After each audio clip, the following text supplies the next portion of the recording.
ለዲያስፖራዎች እንዲሁም ለባለትዳሮች የዛሬው ቪዲዮ ለእናንተ ነው። መሃል ቦሌ ወሎ ሰፈር ላይ ጌትድ ኮምፓውንድ ሆነ አፓርትመንት የመጀመሪያውን ኮምፓውንድ አፓርትመንት ይዤላችሁ መጥቻለሁ። በተለይ ዲያስፖራ ከሆናችሁ፣ ባለትዳር ከሆናችሁ፣ ልጆች ካላችሁ ልጆቻችሁን ማጫወት የምትችሉበት ጥበቃ የተደረገለት ኮምፓውንድ ሆነ አፓርትመንት ይዤላችሁ መጥቻለሁ።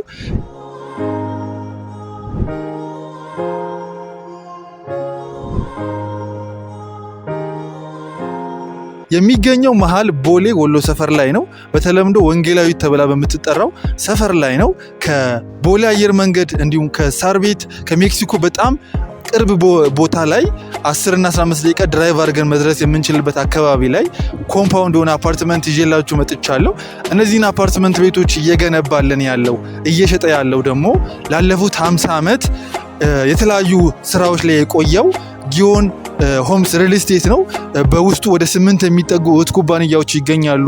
በተለምዶ ታውቁታላችሁ። በተለይ ጊዮን ጋዝ፣ ጊዮን በረኪና፣ እንዲሁም ጊዮን ትራንስፖርት፣ ጊዮን ኢምፖርት ኤክስፖርት፣ ጊዮን ቱር ኤንድ ትራቨል እነዚህ እህት ኩባንያዎች ናቸው። ኢትዮጵያ ላይ በታማኝነት በጣም የሚታወቅ አንጋፋ ድርጅት ነው። እንደምትመለከቱት መሃል ቦሌ ወሎ ሰፈር ላይ ጊዮን ሆምስ ሪል ስቴት በራሱ ካፒታል እነዚህን 4ቱን ብሎኮች ሸጦ ወይም ገንብቶ እየሸጠ ለማስረከብ 3 ወር የቀራቸው ብሎኮች አሉ። እንዲሁም 1 ዓመት የቀራቸው አሉ። ከዛ ደግሞ ቀስ ብሎ መረከብ የሚፈልጉ ደግሞ በ2 ዓመት ከ6 ወርም መረከብ የሚችሉበት ብሎኮች አሉ።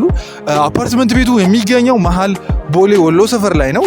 አዲስ አበባ ላይ ቦሌ ላይ የመጀመሪያው ኮምፓውንድ የሆነ አፓርትመንት ነው። ብዙ ጊዜ ኮምፓውንድ አፓርትመንት በተለይ ዲያስፖራ ከሆናችሁ፣ ቤተሰብ ካላችሁ፣ ልጆች ካላችሁ ዲያስፖራዎችም ሞር የሚመርጡት ኮምፓውንድ የሆነ አፓርትመንት ነው። ለምንድን ነው ኮምፓውንድ አፓርትመንት የሚመረጠው ካላችሁኝ፣ የልጆች መጫወቻዎች ያሉት ሲሆን የራሱን የቻለ የደህንነቱ የጠበቀ መንደር ነው የሚሆነው እና ማንም ሰው ቤተሰብም ዘመድም ቢመጣ ጥበቃ የተደረገለት ኮምፓውንድ መግቢያ ነው የሚኖረው። ከሱ በተጨማሪ ጂሞች ይኖሩታል፣ የከርሰ ምድር ውሃዎች ይኖሩታል፣ ስታንድ ባይ ጄኔሬተሮች ይኖሩታል። ዋና ይሄ መሰረታዊ የሚባሉ አሚኒቲዎችን ያካተተ አፓርትመንት ነው የሚሆነው። የመኪና ማቆሚያዎች ይኖሩታል። እነዚህ መሰረታዊ የሚባሉ አሚኒቲዎች እዚህ ኮምፓውንድ ውስጥ እናገኛለን ማለት ነው። ወደፊትም ማከራየት ብንፈልግም መኖር ብንፈልግም ለመኖሪያነትም ለማከራየትም ተመራጭ ያደርገዋል ማለት ነው። ኮምፓውንዱ መሆኑ ይሄን ያካተተ አፓርትመንት ነው። ኦሎምፒክ ስታንዳርዱን የጠበቀ የሩጫ መሮጫ ትራኮች ይኖሩታል። የዋና ገንዳዎች ይኖሩታል። የልጆች መጫወቻዎች ይኖሩታል። ጂምናዚየሞች ይኖሩታል። በውስጡ ወደ 11 ብሎኮች ናቸው የሚኖረው። እንደዚህ ፊት ለፊት ላይ የምታዩት 4ቱ ብሎኮች ሙሉ ለሙሉ እያለቁ የደረሱ ብሎኮች ናቸው። 95% ያለቁ ናቸው። እንዲሁ በዛኛው በኩል መንደር 4 የሚባለው ብሎካችን ላይ ብሎክ 4 ላይ ኦልሞስት ወደ 85% ግንባታ ጨርሰን አብዛኛው ቤቶችን ሽያጭ ጨርሰናል።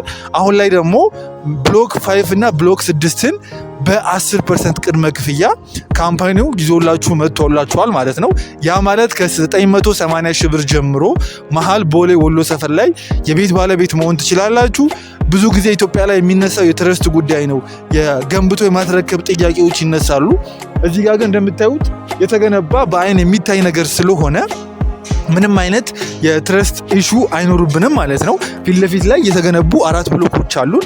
ስለዚህ ቀሪውን ቀስ ብላችሁ እናንተም ደግሞ 10% ከፍላችሁ ግንባታቸው ፋውንዴሽን ስራ ጨርሰው እየወጡ ያሉ ብሎኮች አሉ።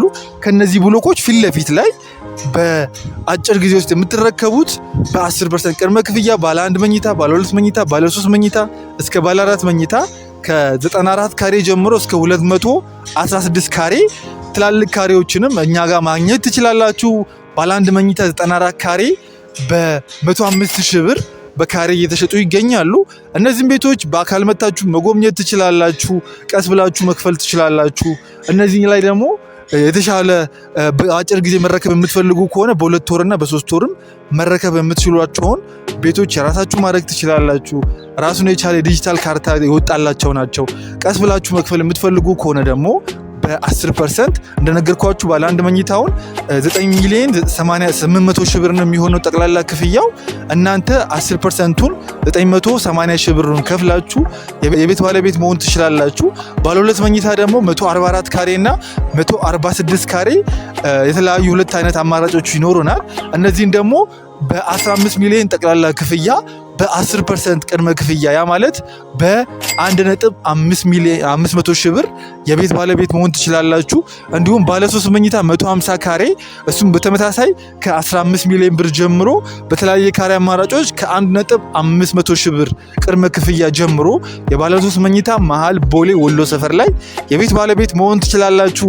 በተለይ ዲያስፖራ ከሆናችሁ ሀገራችሁ ላይ መታችሁ ማረፍ የምትፈልጉ ኢንቨስት ማድረግ የምትፈልጉ ማከራየት የምትፈልጉ በዶላር የሚከራይበት አካባቢ ላይ የራሳችሁን አሻራ ማሳረፍ ትችላላችሁ። ለልጆቻችሁ የነገ ቅርስን ማስተላለፍ ትችላላችሁ። እነዚህም ቤቶች በአካል መታችሁ ደግሞ ለመጎብኘት ሳይቶቹን ለማየት የቤት መረጃዎችን ለማጣራት ዋትስአፕ ላይም ቴሌግራም ላይም እንዲሁም ቀጥታ በዳይሬክት ኮል መደወል ትችላላችሁ። እታች ባሉ ቁጥሮች መደወላችሁ እንዳረሱ። አብሬያችሁ የነበርኩት ዘሚካኤል በስራት ነበርኩኝ። በቀጣይ ቪዲዮ እስከምንገናኝ ቸርን ሰንብት።